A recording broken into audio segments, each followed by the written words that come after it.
interesado ka na sa ating tutulong sa'yo. Sige, ikwentuhan ka namin. Si Ate Maya. Si Ate Maya ang papakita habang ako'y nagsasalita. Tingnan mo, Amy.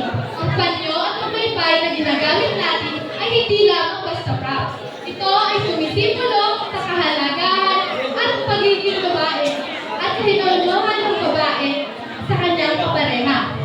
Noong panahon ng Kastila, maraming tradisyon na pumasok sa ating bansa. Kabilang na dito ang pakikipag-usap at pakikitungo sa pagitan ng babae at lalaki. Ang karinyos ay bilang sa karakter.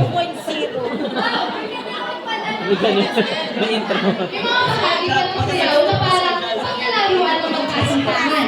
Tulad na paghabol at buhat ng kaunti. Pero may kasamang paggala. Dahil ito ang tunay na diwa ng karinyosa.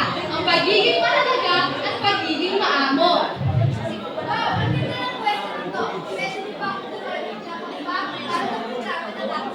Oo naman! Halika!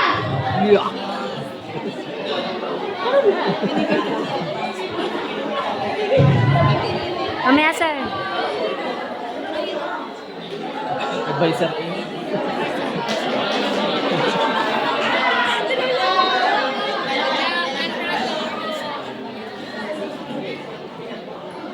Sige, sir.